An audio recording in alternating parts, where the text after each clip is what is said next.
哎，大家伙早喽！2月25号，星期六，周末了啊。今天出来的晚，因为要等天亮才能看清我准备的要回的评论的纸条、小抄吧。又来到了大阪城公园，看这边起点的区域已经布置起来了，移动的卫生间什么的。我还在寻找拱门，好多跑步的可能都是来热身的吧。等一个红绿灯过马路。今天咱们的主题就是回复视频的评论。今天是我第5个训练日啊，这个不常见，我都是练4天休息1天，因为明天要出来拍摄大阪马拉松，所以明天就不训练了。而且明天这公园里都不能进，就是不能跑步。今天稍微有点凉，吹得有点流眼泪，但还是决定不穿皮肤衣，穿上又稍微有点热。带大家看看起点的区域吧。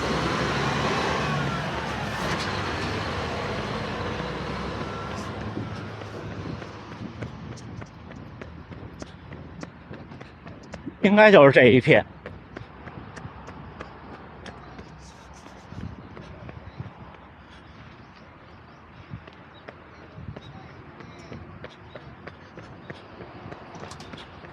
他们昨天就其实已经运来了，应该得到今天才能装上，否则会影响这个公园白天的活动。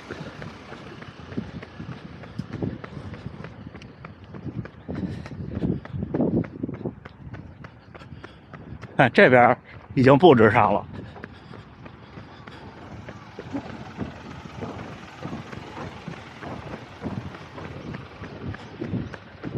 哦，这儿是起跑区 C 到 K。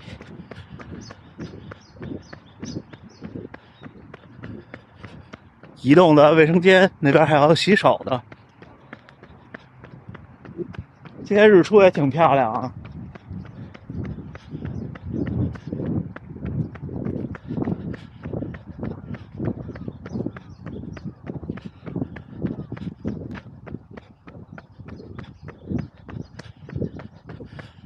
所以说明天这个区域应该都是封闭的，直到比赛结束。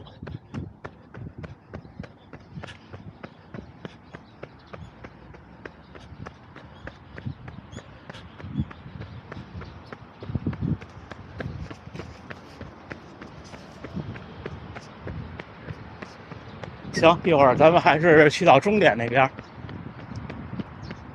今天跑得短啊，轻松跑一下，评论跟大家伙聊一聊，一会儿咱们再聊。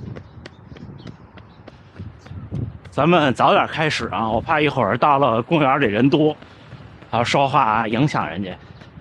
在前边这个女性跑者可能在跑变速，现在是慢的，刚才比现在快。我目测她刚才跑到了4分。你看人家跑步的节奏、落地姿势。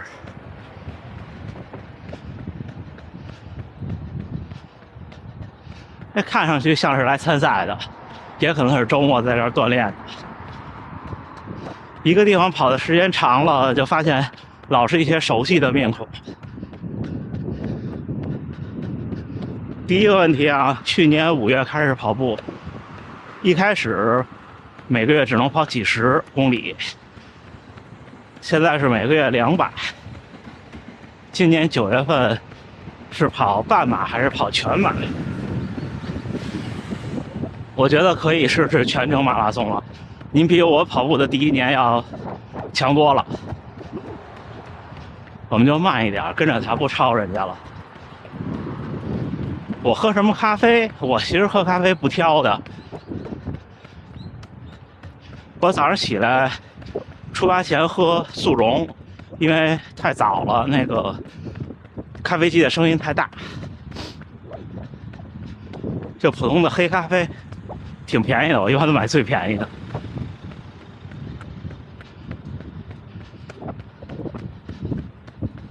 啊，如果有比赛就不管了，就喝雀巢的胶囊 Nespresso。我喝过小的胶囊，也喝过那种大的，口感上喝不出太明显的差别，它大的贵。下一个，日本的跑步环境，还有这个成绩，确实他们这个民族的个性适合于训练这种项目，这个我想大家应该都能理解。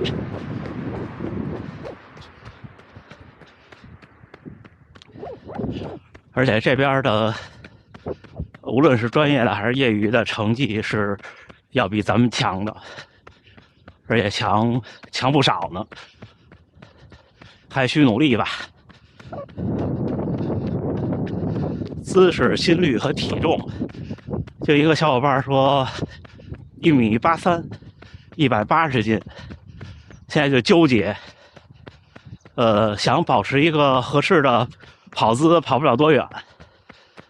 然后心率也一样，是不看心率呢，还是按低心率跑？要不要先把体重跑下来？我觉得您这个环环相扣啊，其实它都是互相的结果，或者说是互相的训练的结果。什么意思呢？您的跑姿是您整体的能力的体现，这个不是您想模仿就能模仿来的，这我说过很多次。所以呢，初跑者不太需要在意跑姿，除非就是可以控制的就是摆臂，你只要不是那种特奇怪的摆臂就可以。心率这事儿前一期我说过一次，就是一般人很难压到一个特低的心率去跑，尤其是一开始我刚开始跑步的时候，每天的5公里都在180。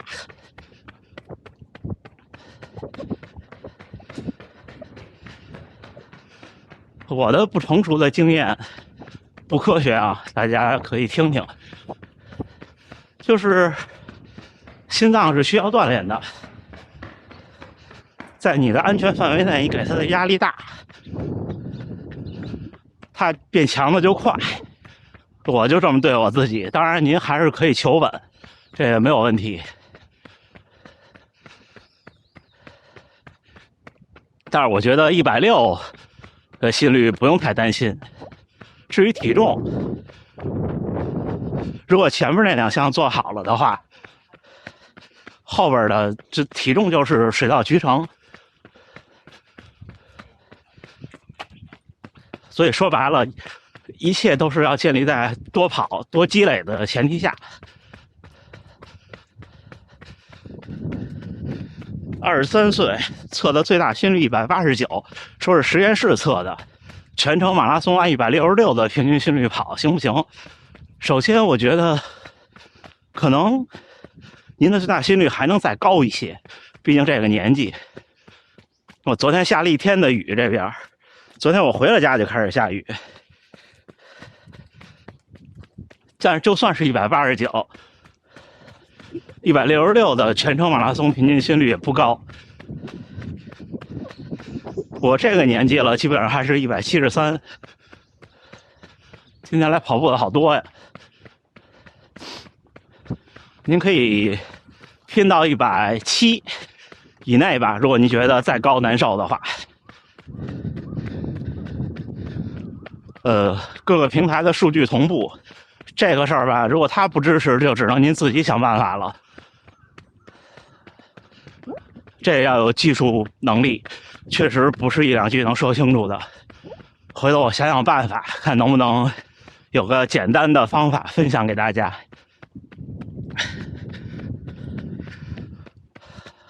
说想破3，实力不允许，只能先从体重下手了。这事儿还是这样，它是相辅相成的。如果您卡在3小时01，可能减一点重有帮助，但是其实体重也是实力的一部分。我觉得不要想那么多，就是马拉松比赛并不是一条线一个地方去努力，它就是一个木桶，任何一个短板都漏水。不过像比较我现在的情况，这次的东京马拉松，我肯定不可能创造一个很优异的成绩，因为我没有做体重的管理，严格的。但是我这儿指的优异就是2小时40还是2小时55，对我来说，因为其实我现在的体重状态去拼也能拼，但是就是不舒服。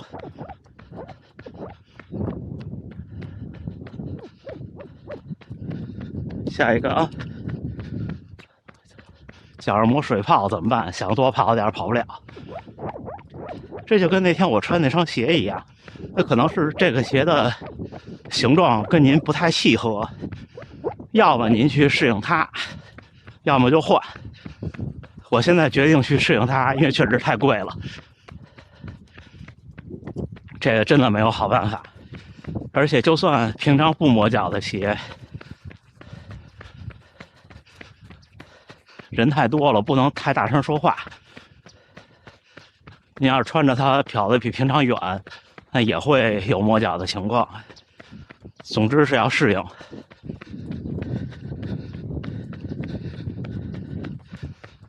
掉头吧。休息日怎么安排？是否要做交叉训练？我的交叉训练都放在训练日的下午。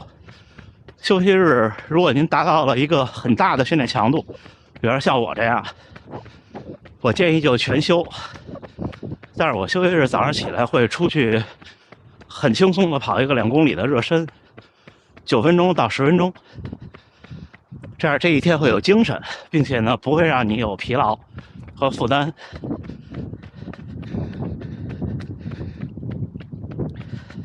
跑了1年多，觉得自己进步特慢，10公里还进不了50分钟，这太正常了。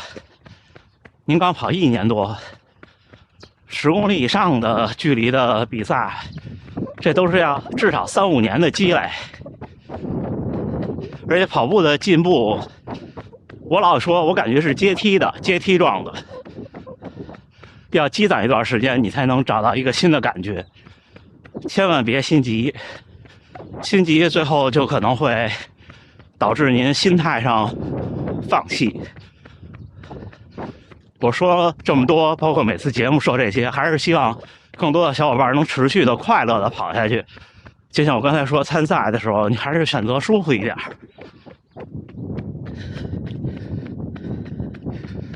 4月2号的石家庄马拉松，自测了一个35公里，4分半的配速，还有没有机会能跑进3小时？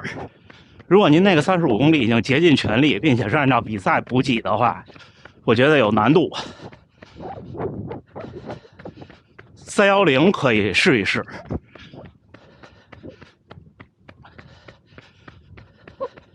但是已经很棒了啊！石家庄的赛道应该挺平的吧？4月2号的气温应该也比较合适，甚至可能会偏凉。还有小伙伴说，半程马拉松1小时35是很稳的，1小时30就比较极限。想问问全程马拉松能不能破3小时10分？如果想破3小时，还需要练多久？我觉得3小时10分有难度。半程马拉松全力冲刺，冲不到1小时25的话，我认为还没有进到业余竞技的大门。如果没有进到业余竞技的大门，就说明速度耐力有差距。那这个时候呢，就更不能是2个半程马拉松加起来的时间减10分钟了，可能你要减15分钟甚至20分钟，不是泼冷水啊，客观的，我个人的不成熟的建议。看离终点好近，Osaka 2023。前面是西方面孔了，来跑马拉松的应该是。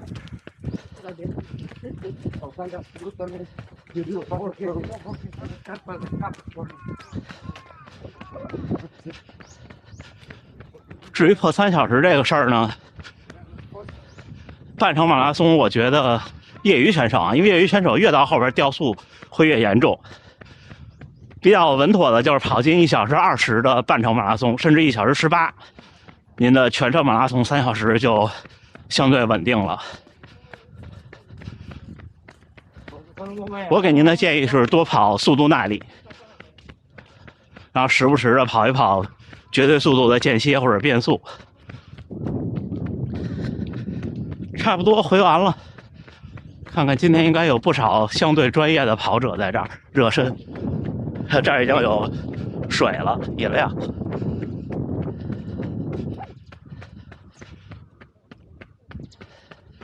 看前面这小伙跑的也还行。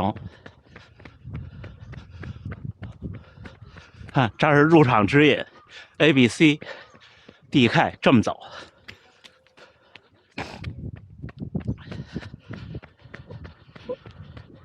今天可能说话声音有点小啊，刚才那段人太多了。行，那评论回完了，有什么想跟我聊的，咱们都是最后一个训练日回评论。如果我节目里不回的，我也尽量文字上回您。加油干，加油干！哎，2月25号星期六清晨7点21，训练结束啊，12公里就跑了55分钟，平均配速4分35，心率142。功率222，步频198。那第5个训练日啊，第5个训练日就随意，中间呢有1-2公里稍微加速，因为到第5个工作日肌肉会比较疲劳，会比较僵。这时候反正我的判断是我在可控范围内，不受伤的范围内加速，可能跑以后身体状态会好一些。但是还是那句话啊，大家千万不要冒进。有的时候受伤，也就是在这1下2下加速之间，就可能会不经意的受伤。这种加速一般就是大腿后侧偏膝盖的部位，或者是臀部的肌肉可能会一下有一点小拉伤。但是这2块的肌肉其实都是大肌肉群，就算有一点轻微的拉伤，一般我的经验问题不大，很快就能恢复。就是一般我们受伤啊，你判断恢复的速度，这个受伤的区域如果血管越多，恢复的越快，因为它这个营养输送啊什么的都会多一些。所以说像韧带呀、关节的损伤恢复的会慢，这也是这个原因，它周围的血管不够丰富，也就是这么回事儿。昨天那位小伙伴，大家昨天也看完视频了哈，我真的挺感动的，昨天激动了一天，有的时候都有点语无伦次的感觉。明天我会在起点那附近，还有新斋桥那边，2个地方拍摄。如果我能够过去的话，因为这大阪并不像东京那么的方便，就是东京马拉松的时候，基本上就算封路都有地下呀，有商场可以穿过去。这边相对于东京稍微的差一些。如果我过不去，那就换其他地方。如果我看到那位小伙伴呢，我就给他加油助威。其实我也没有什么能为人家做的，对吧？只能是隔空的给人家加油。如果他不是一个人来，可能是其他一些跑友一起来跑步比赛的，也给他们都加油。还有所有地方，无论是国内来的小伙伴，还是之前碰到的那些小伙伴，还有今天看到的好多西方面孔。刚才放下摄像机以后，还有非洲运动员、黑人运动员在那热身，都给大家加油，明天取得好成绩。天气应该是很不错的，是阴天不下雨，气温大概是8摄氏度左右，非常适合出成绩。就是不知道风大不大，好吗？那我们这5个训练日就这样，明天休息去拍摄，我可能会在国外的平台直播，然后还没想好啊，因为不一定能腾得出手来，尽量。后天恢复常规的训练，但是该减量了，马上我也要有比赛了。那咱们加油干吧，还是努力生活，健康平安，咱们回头再见。